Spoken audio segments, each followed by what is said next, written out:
नमस्कार दोस्तों, welcome to the session of fitness wonder and learning. साथियों, ये वक्त सिर्फ जीने का नहीं, समझने का है, जहां हर पल एक नई कहानी जन्म लेती है और हर खबर सिर्फ हेडलाइन नहीं, आपकी धड़कनों से जुड़ जाती है। सुबह का सूरज अब सिर्फ रोशनी नहीं लाता, बल्कि लाता है नई सोच, नई तकनीक, नई चालें और उन चेहरों की चमक जो इतिहास लिखने निकले हैं। स्क्रीन पर चलती है हर रील अब रियलिटी को बदलने की ताकत रखती है। हर ट्रेंड्स अब बस एक लहर नहीं, बल्कि समाज की नब्ज बन चुकी है। तो चलिए उस नब्ज को पकड़ते हैं जो आज को कल में बदल रही है। हम साथ चलेंगे जहां खबरें महसूस होती हैं और हर पल एक नई क्रांति बनकर उभरता है। इसी क्रम में हम जानते हैं क्या हुआ। रूस के सुदूर पूर्व में विमान हादसा हुआ। लगभग 50 लोगों की मौत की आशंका है।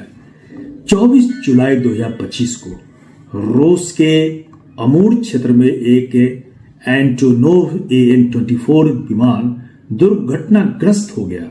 यह विमान ब्लागोवेस्चंस्क से टिंडा जा रहा था और लैंडिंग के ठीक पहले रडार से गायब हो गया। हादसे के वक्त विमान में करीब 49 लोग सवार थे, जिनमें 5 बच्चे और 6 क्रू मेंबर्स शामिल थे। प्रारंभिक रिपोर्ट के अनुसार लगभग 50 साल पुराना यह विमान घने जंगलों में गिरा और पूरी तरह से जल गया।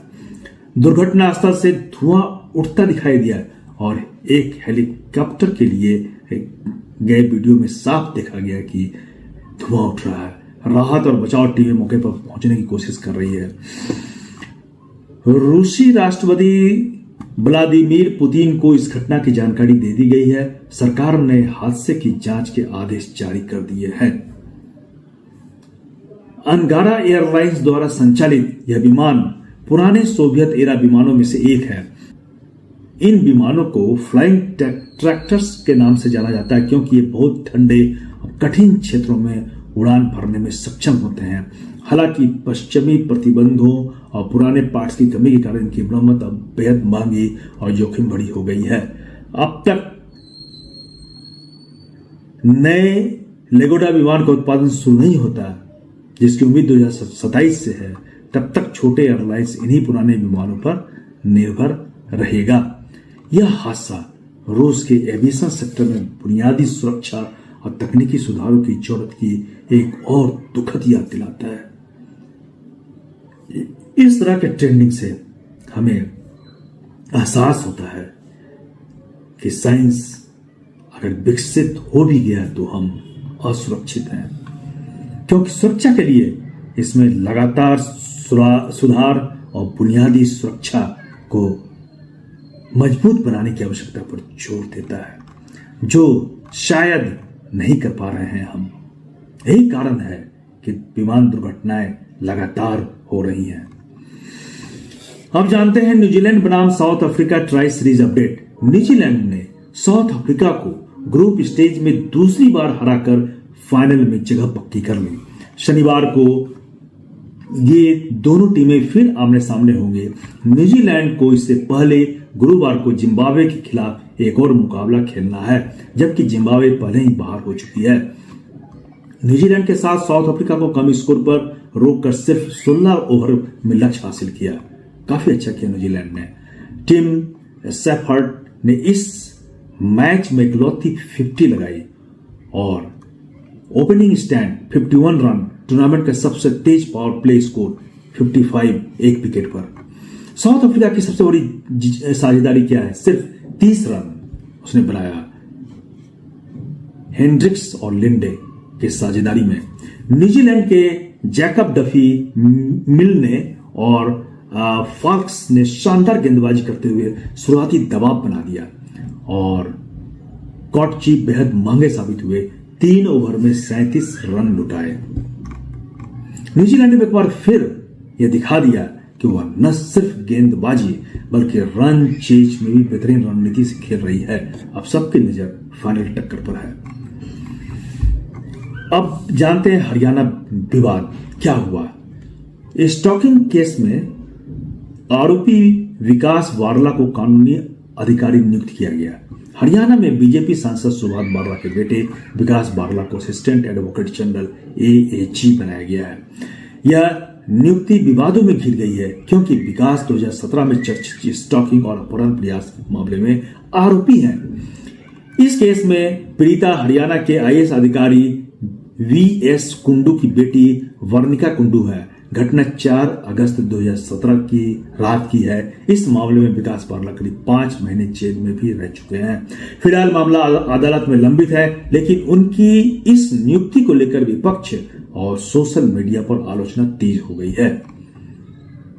अब जानते हैं ईडी की बात। अनिल अंबानी पर 3000 करोड़ के लोन घोटाले में बड़ा खुलासा हुआ है। प्रवर्तन निदेशालय की जांच से सामने आई चौंकाने वाली जानकारी। क्या है यह जानकारी, आइए जानते हैं। 24 जुलाई 2025 को नई दिल्ली में अनिल अंबानी की कंपनियों पर यस बैंक अधिकारियों को रिश्वत देकर करीब 3000 करोड़ के लोन पास कराने का गंभीर आरोप लगा है। प्रवर्तन निदेशालय ईडी जो है की जांच में पाया गया कि साल 2017 से 2019 के बीच यह पूरा खेल क्विड प्रो को लेन देन का सौदा के तहत हुआ है। सूत्रों के अनुसार लोन मंजूरी से ठीक पहले निजी कंपनियों में संदिग्ध लेन देन किया गया, जिससे साफ संकेत मिलता है कि बैंकिंग नियमों को नजरअंदाज किया गया। जांच में सामने जो आया है वह बहुत चौंकाने वाला है। लोन अप्रूवल के दस्तावेज को बैकडेट किया गया और बिना क्रेडिट जांच के ही फंड रिलीज किए गए। यह बहुत ही चौंकाने वाला मामला है। लोन की रकम जो है उसको शेल कंपनियों और अन्य ग्रुप संस्थानों में ट्रांसफर किया गया। कुछ लोन तो आवेदन के दिन ही जारी किए गए, यानी औपचारिक प्रक्रिया को पूरी तरह से दरकिनार किया गया। ईडी ने इसी घोटाले को लेकर देश भर में 35 से ज्यादा स्थानों पर तलाशी अभियान चलाया। जांच सीबीआई के 2 मामलों और अन्य संस्थाओं जैसे NHB और सेबी और NFRA और बैंक ऑफ बड़ौदा से मिली जानकारी के आधार पर आगे बढ़ रही है। इस पूरे प्रकरण को एक सुनियोजित साजिश के बताया जा रहा है, जिससे बैंक, निवेशक और आम जनता को आर्थिक नुकसान हुआ। अब तक 50 से ज्यादा कंपनियों की तलाशी ली जा चुकी है और 25 से अधिक लोगों से पूछताछ की गई है। सूत्रों के अनुसार जांच में और भी गहराई जाएगी। यह मामला एक बार फिर उठा है और सवाल उठता है कि कैसे ऊंचे पदों पर बैठे लोग सिस्टम का गलत फायदा उठाकर देश की आर्थिक नींव को हिला सकते हैं। बहुत ही गंभीर मामला है। अब बात करते हैं विदेशी बहू की मराठी मोहब्बत, एक दिल जीत लेने वाली घटना। एक अमेरिकी महिला कैंडिस कर्ने के मराठी सीखने का वीडियो इन दिनों इंटरनेट पर तहलका मचा रहा है। अपने भारतीय पति अनिकेत कर्ने से जुड़ने के लिए कैंडिस ने मराठी भाषा सीखनी शुरू कर दी और इस कोशिश में दुनिया भर के लोगों का दिल छू लिया उसने। वीडियो में कैंडिस बड़े उत्साह से कहती है शुभ सकाल, कसा आहेस, और उनके पति के चेहरे पर एक प्यारी मुस्कान खिल उठती है। जवाब मराठी में आता है, जिसे समझने की कोशिश करते हुए कैंडिस हंसते हुए कहती है मैंने ठीक से सुना नहीं। इसके बाद कहती है नमस्कार, रात्रि जेवा यला काय आहे, और जब पति बताते हैं कि उन्होंने चिकन बनाया है तो कैंडिस खुशी से कहती है धन्यवाद। इस वीडियो का कैप्शन है I am not perfect but I am trying, go easy on me, यानी मैं परफेक्ट नहीं हूं लेकिन कोशिश कर रही हूं, थोड़ा नरम रहो। सोशल मीडिया पर प्यार की बौछार हो रही है। इस वीडियो को देखकर एक यूजर ने लिखा अगली बार कहो अहो आयका, देखना वो शर्मा जाएगा। दूसरे ने कमेंट किया प्लीज एक बार अहो कहो, मराठी पत्नी अपने पतियों को यूं ही बुलाती है। तीसरे ने भावुक होकर लिखा जब तुमने उसकी भाषा की बात की तब जो उसकी मुस्कान थी यही वजह है वो तुमसे प्यार करता है। भाषा नहीं भावना जोड़ती है। इससे पहले कि अमेरिकी कंटेंट क्रिएटर क्रिस्टन फिशर ने हिंदी में सीखने की अपनी जर्नी शेयर की थी और अब कैंडिस की मराठी सीखने की कोशिश बता रही है सच्चा रिश्ता केवल दिल से जुड़ता है, चाहे भाषा कोई भी हो। अब जानते हैं सिंगापुर की बात। सिंगापुर की महिला की मौत से हड़कंप मचा है। भारतीय महिला पर लगाए गए फर्जी चोट के आरोप अब जांच तेज है। मामला है जो लेटेस्ट अपडेट आया है वो 24 जुलाई 2025 का है। सिंगापुर में एक चौंकाने वाला मामला आया है क्या, जिसने न केवल सिर्फ लोकल कम्युनिटी को बल्कि अंतर्राष्ट्रीय स्तर पर भी बहस छेड़ दी है। सुमो सलाद नाम के रेस्टोरेंट की मालकिन जेन ली की अचानक मौत हो गई, और वो भी ठीक एक दिन बाद जब उन्होंने सोशल मीडिया पर एक भारतीय महिला कर्मचारी पर बेहद गंभीर आरोप लगाए थे। मामला क्या है जानते हैं। जेन ली ने फेसबुक पर 2 विस्तार से लिखी गई पोस्ट में आरोप लगाया था कि शरणकरजीत कौर जो भारत से हैं उनके रेस्टोरेंट में काम करती थी। उसने जानबूझकर एक फर्जी वर्क प्लेस एक्सीडेंट की स्क्रिप्ट तैयार की थी ताकि वह वर्क इंजरी क्लेम के जरिए मोटी रकम हासिल कर सके।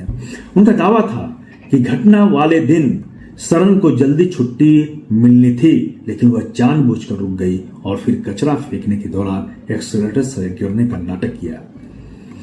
जेन ने यह भी लिखा है कि उनके पास वीडियो फुटेज है जिसे साबित होता है कि शरण को कोई गंभीर चोट नहीं आई थी। मैंने खुद उसे खाना बनाते, चलते और सामान्य रूप से काम करते देखा, लेकिन डॉक्टरों और या अधिकारियों के सामने वह अचानक लंगड़ाने लगती है और अपनी हालत को बढ़ा चढ़ाकर पेश करती है। उन्होंने यह भी आरोप लगाया कि पूरी योजना उनके पति और एक कानूनी फर्म की मिलीभगत से की गई थी जो वर्क इंजरी क्लेम सिस्टम्स का गलत इस्तेमाल सिखाती है। जेन ने लिखा था कि इस तरह के लोग छोटे व्यापारियों को टारगेट करते हैं। अगर किसी के पास बीमा नहीं होता तो ये डर पैदा करके पैसे ऐंठने की कोशिश करते हैं और